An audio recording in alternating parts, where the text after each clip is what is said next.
local time, the Eastern Standard Time here, taxiing out, rotating onto its first flight.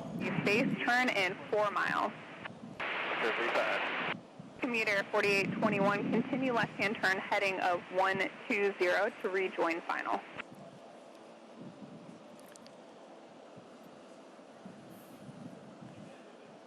And that's just a beautiful shot of the airplane. We had a helicopter up in the air sort of tracking it. We had a chase airplane also tracking the airplane. And like we were saying earlier, you can really appreciate the 787 in its graceful beauty when you see those wings flexed up. Oh man, and I think the other thing that we're so grateful for is the weather. The fact that we had such great weather this morning when the plane took off, and now the weather is maintaining. We were checking the weather all week and have been very fortunate to have a clear sky so far, so great day. So speaking of beautiful weather, we also had a chase airplane flying alongside the 787-10 Dreamliner, ZC001. And we actually got back some footage from the photographer who was on board the chase airplane, the T-33 that was flying alongside. We can take a look at it right there. And it is just stunning, looking at that airplane. The proportions of the 787-10, 200 or so feet, wingtip to wingtip, 224 feet or 68 meters nose to tail. Just a gorgeous airplane. And now we're back on a live shot as the airplane really starts to make its approach here to Charleston International Airport, which if you've never been here, it is an active airport. It shares actually space with commercial and military aircraft. And so the Dash 10 basically has to fit into the pattern of the departures and landings. And we're coming up just about 5 hours now for the flight. 2 veteran Boeing pilots on board, Captain Tim Burke and also Captain Mike Bryan, both of whom have flown countless flights on the 787. But this is their first on the 787-10. And there you see again the chase plane flying alongside the airplane, capturing some wonderful footage, and we're going to be able to turn that around in the coming days. We'll be posting it on Facebook, on Boeing.com. So if you don't follow Boeing, find us on Facebook, and we'll be making available some of the amazing air-to-air photos and videos on our sites. And you know, we were talking about how great it is to have Boeing fans really around the world. Absolutely. I got a chance to look at some of the comments on Facebook, and you know, there were people that were talking about how cool it was to watch, but how even more awesome it was to be a part of the team that helped build the dream and help get us to the place that we are today. So, you know, Facebook has been active, and of course we have our teammates around the world that have been watching us in Winnipeg, in Everett, in Australia, in Salt Lake, and other parts of the world. So we're so excited that you guys are able to join us, and I'm happy to be here today. Absolutely. So many of our teammates, not only here in South Carolina, but really across the world. And actually, the chairman, president, and CEO of the Boeing company, Dennis Muhlenberg, he joined us right after takeoff earlier, and he spoke to this exact point, that you don't get to a milestone like this without an amazing team. Let's take a listen to Dennis. Tell you what, I want to say thanks to the team. I mean, it's an incredible accomplishment, an amazing milestone, and it doesn't happen without a lot of teamwork. And I think it's a great example of One Boeing. You know, it's people here in Charleston, Puget Sound, sites across the U.S., around the world, partners, customers. This is a real One Boeing accomplishment. And I think when you step back from it, you think about the amazing things we do every day. You know, it doesn't happen without One Boeing. And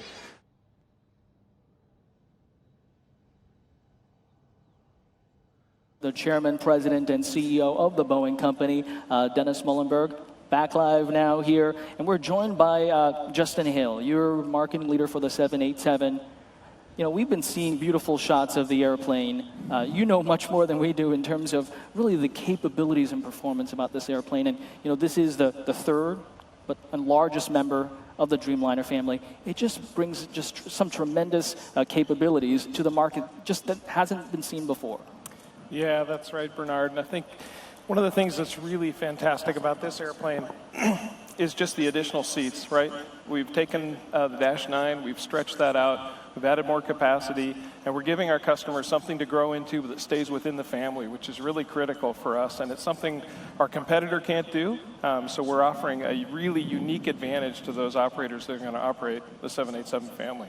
And as we take a look at footage of the airplane, it is not exactly easy to tell the difference between the Dash 9 and Dash 10 because it's only 18 feet That's right. Longer.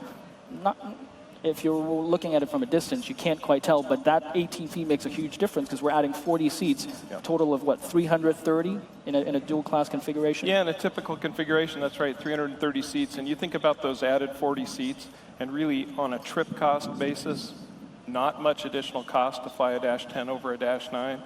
And so you create a situation where you've got so many more passengers with very little incremental cost to the airline, and that's just pure profit for the airline. Yeah, and we were just watching video, air-to-air footage of the airplane that we just got back from the Chase airplane that was flying alongside. You know, one thing, you've been involved with the program. You saw the landing gear was actually down, and that is sort of that is standard on a first flight because you just don't know exactly what might go wrong. So you just sort of take precautions and have the landing gear down. Yeah, that's right. And we're now back on a live shot of the airplane. Again, the 787-10 making its way back towards Charleston International Airport. It's been sort of, I think it did a round, sort of circled the final assembly facility here in Boeing, South Carolina. All of our guests and teammates here definitely glad to get a good look. And unfortunately, the weather's cooperated with us.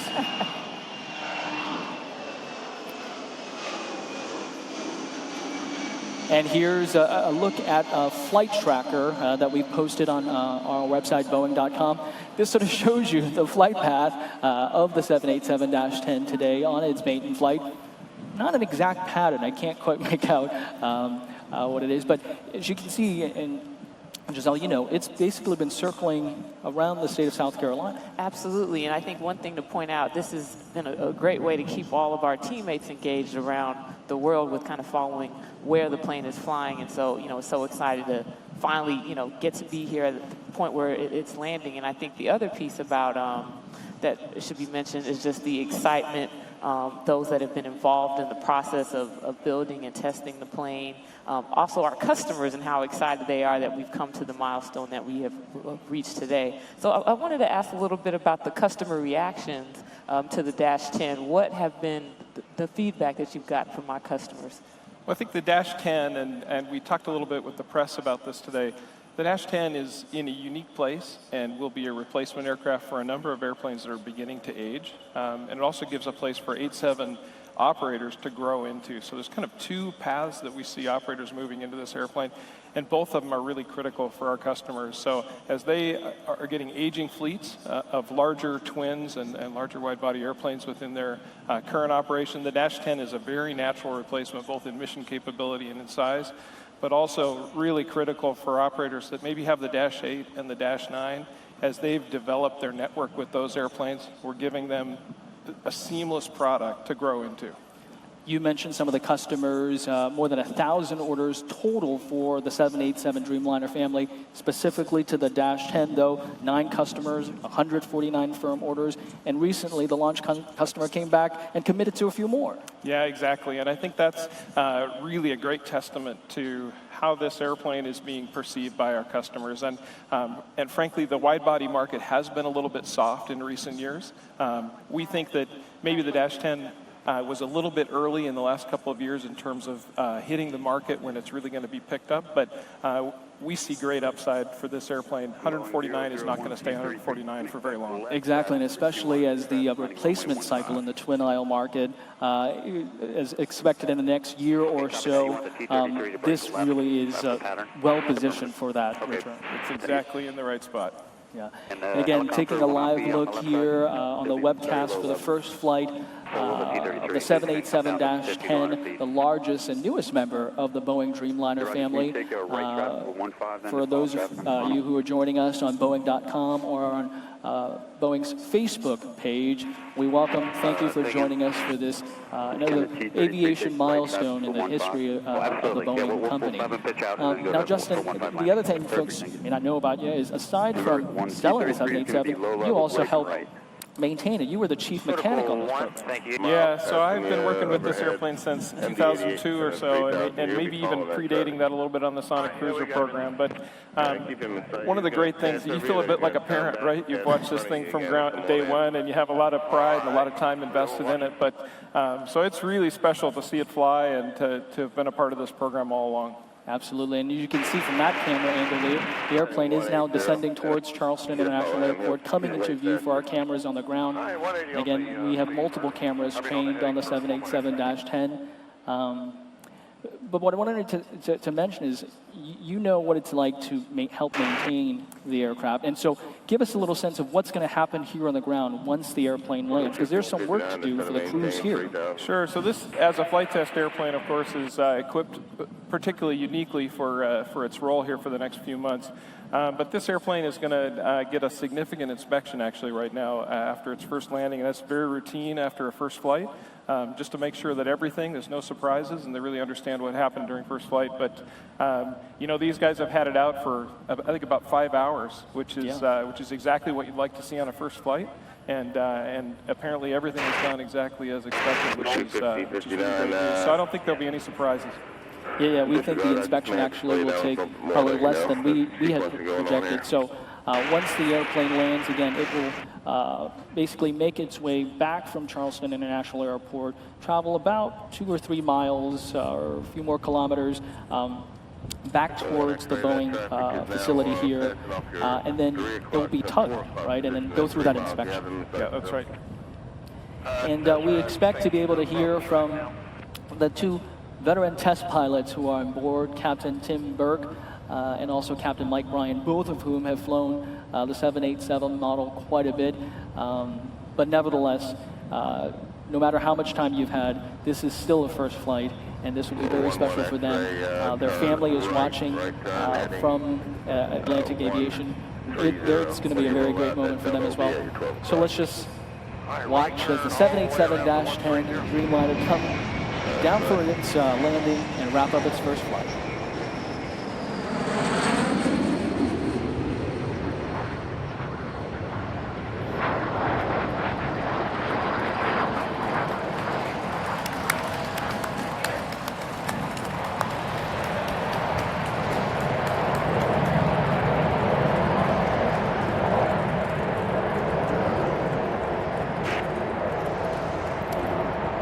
Just a gorgeous landing at Charleston International Airport. I have just after 2:35 p.m. Eastern Standard Time. Like you said, Justin, just over 5 hours of flight time since it took off just after 9:30 this morning.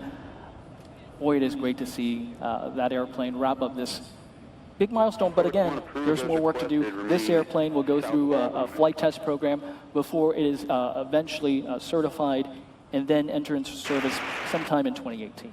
Yeah, that's right, and we're excited to stay out there on the road and get this airplane sold. The customers will be excited about it as well. Now, maybe you can help us, for those who are not engineers, as folks look at the airplane, what are some of the things that they might not notice as to what's different between the Dash 10 and the Dash 9? Sure, other than the length, of course, right. is the main difference that they would see, but internally there's some things that are not immediately evident. And of course, because the airplane's a little larger, it requires some strengthening, so structurally there's some differences in the airplane. And also, just in terms of a larger passenger count, there's some differences in the systems that accommodate that higher passenger count. But really, you would not want to emphasize very much those differences, because one of the things that they did in the Dash 10 relative to the Dash 9 is kept it very close to the same airplane. And that's a benefit to our customers, because these airplanes, about 95% commonality between the Dash 9 and the Dash 10, really very close to the same airplane. Absolutely, and Ken Sanger, the Vice President of 787 Airplane Development, mentioned earlier, really when the process started for the Dash 10, they were really looking at about 70% common, and the team out in Everett, here in South Carolina, across Boeing, really did an amazing job to get it from 70% common or so to more than 95%. That is huge. I mean, you know, from a maintenance standpoint, for an airline to be able to basically have two airplanes that are more alike than different is huge. Yeah, it certainly is. From everything from training to the parts that they have to hold in inventory, commonality is a huge cost savings for the airline. So it's one of the advantages we can offer. And what are some of the things that you can talk about regarding just the team coming together to make that seamless transition actually happen? Talk about that experience and their ability to really operate as a team in one Boeing. Well, I think one of the key things, Giselle, was working with our customers to make sure we had the requirements just right. And that helped us arrive at a solution, a design solution that produced what you saw today flying. But that's given us, working with our customers has given us the right airplane for the market, and at the same time really configuring an airplane that is absolutely to the greatest degree common with the Dash 9. So that was key for us. And what would you say at this point when it comes to, you know, the future?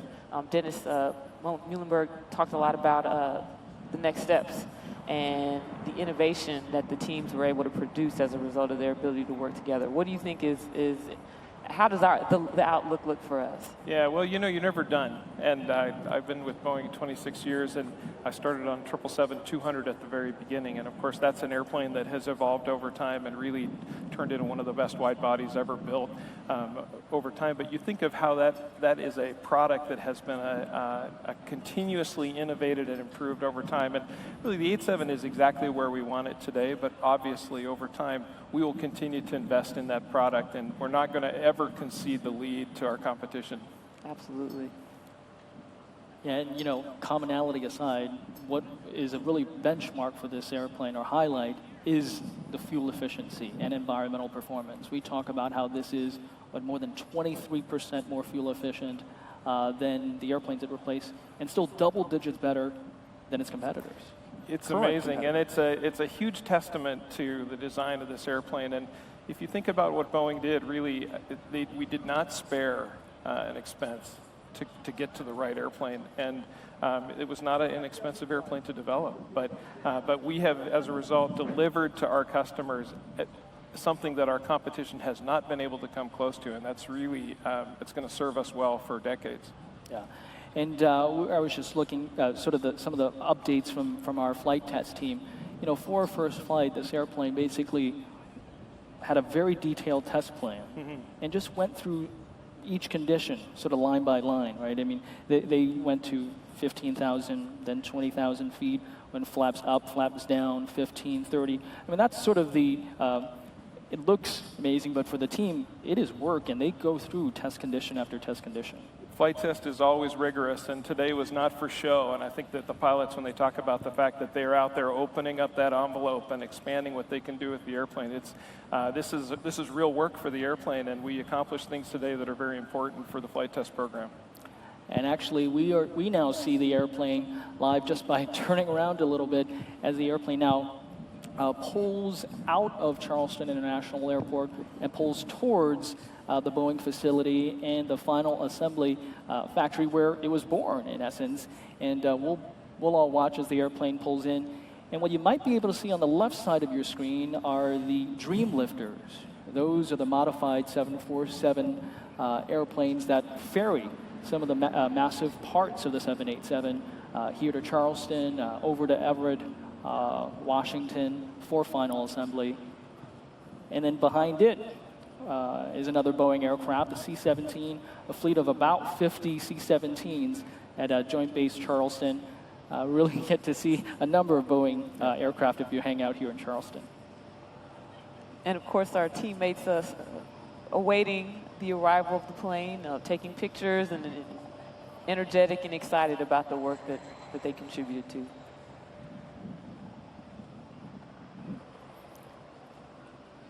And we now also see the helicopter that's flying overhead. It's been bringing you some of these amazing shots overhead of the 787-10. And it's really from up high that you sort of get the massive expanse and the length of this airplane. And there you see the Dreamlifter behind it. So the Dash 10 is longer than the Dreamlifter. Is that right? Yeah, I think it is. Well, I may from there. And so is this the spot where you were talking earlier where it will sort of stop and hold for an inspection? Well, I think it's just going to pause briefly here, but I do think it's probably going to get towed from that position forward would be my guess. We'll see.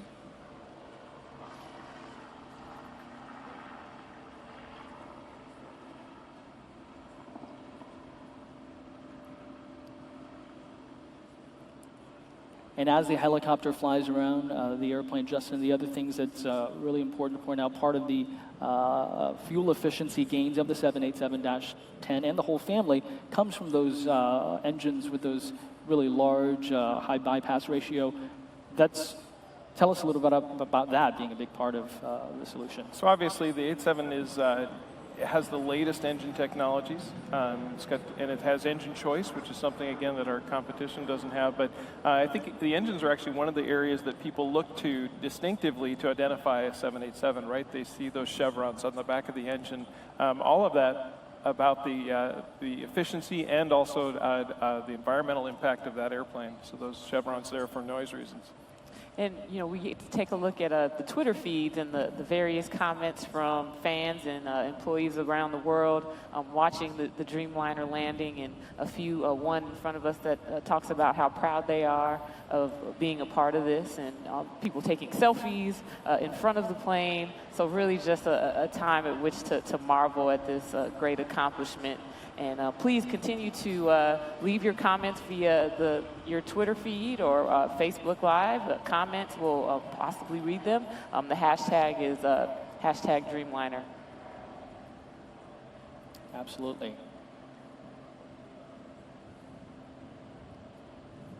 Here's another one. Congratulations for getting the Dreamliner 787-10 in the air. This one says, this bird is scheduled to join our Dreamliner family in 2018. You can track today's flight here in the meantime. And that was United Airlines, That's right. right? And that is an important customer, not only for Boeing, but a marquee customer. You were talking about this earlier.